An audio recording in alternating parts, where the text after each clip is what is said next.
So I switched the inserts from the old pump into the new pump. Issue went away. But now the other issue is that the O2s are cooked.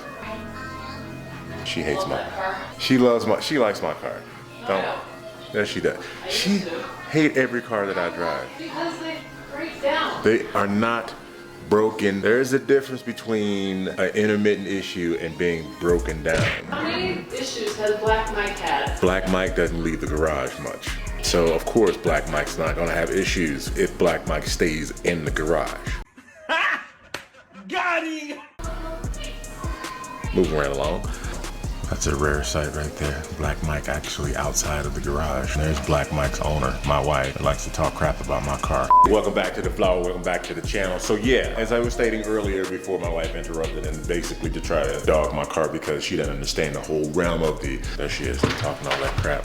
Modifications and the things you go through when you mod your car. It was the high pressure fuel pump. So let me show you exactly which one it was because a little bit of insight as to what you're looking for and what you're looking at definitely helps. I'm not showing you the inside of my car because it's absolutely filthy. I need a daily for my daily. I always kind of dreamt that I'd be the dude to say he needs a daily for his daily, but I absolutely need a daily for my daily. I'm just beating 7 up. I mean, not gonna lie, look at her. Absolutely filthy. We've been having a lot of snow. It's pointless to try to wash her because essentially I just throw all this dirt and everything back. I mean, we're tracking this in our garage. So if anyone wants to give me a daily, I'll take the daily from you. But anyway, popping the hood here. So one guy hit it right on the head. I mean, literally, he said it sounded like a high pressure fuel pump, which is exactly what it was. It was that high pressure fuel pump that went bad, and it was bank 2. Now, to give you perspective, this is bank 1, that is bank 2. When I changed the actual fuel lines the first time, that is the pump that started to make noise. It sounded like something was rubbing on the inside, and I still don't know what would have caused that issue. When we took the pump off, we looked at the inserts, and the inserts had little scratches on. Not too bad. It wasn't gout. It was like something was rubbing up against. We replaced the pump. We used the inserts out of the old pump and put it into this pump here, the new pump. That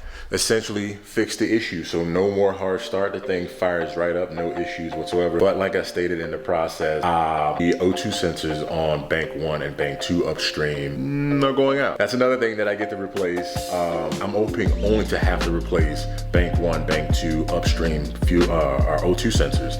I think I should probably just replace all 4. That's gonna cost about $400 to replace all 4. On top of the fact, everywhere that I've looked to try to find these O2 sensors, they are on back order until March. It is making it a bit of a pain to try to get things situated and sorted with 7 because there is still a bit of a shortage as far as supply out there. So I'm going to have to kind of like piecemeal this together. I don't want any of the Audi guys thinking like, okay, this is a common issue. I'm at 85,000 miles on my car. When you start to get 100,000 miles, that's when you're going to start having these wear item issues that are fixable. Is no internal issues. I don't know if I've already said this, but things that you will notice when your fuel pump's going bad is that you'll get stuttering from 2,000 to 4,000 RPM. You'll get worse than worst gas mileage. I'm on the high pressure fuel pump tune, so the car is accounting for the bigger plungers. So yes, I am losing MPG because I am getting more fuel into the motor. But to give you a perspective, I live in Castle Rock and I work up in Boulder, which is about a 55-mile one-way trip. I filled up in Boulder, 400 miles of range. Once I filled up, by the time I got here in Castle Rock, I was down to 330 miles. And this is just normal drive. That was alarming to me that I was eating up that much fuel range on a 55-mile range. I mean, I should at least get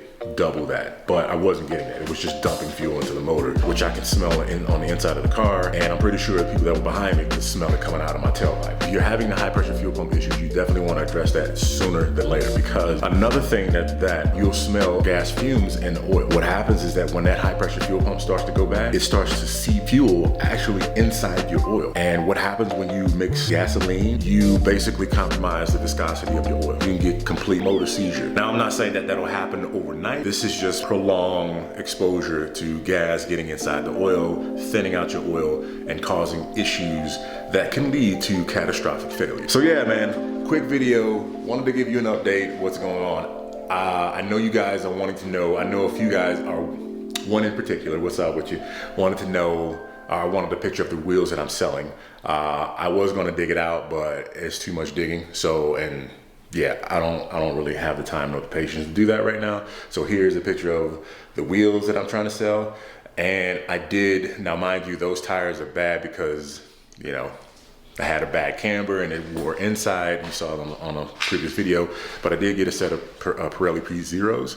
And here are those Pirelli P0s right here. And I am going to sell those with the wheels. As always, I appreciate you guys coming by watching my videos, man. I'm just trying to button everything up before, you know, we take it to the next level. So as always, I'll holler at you later. Peace.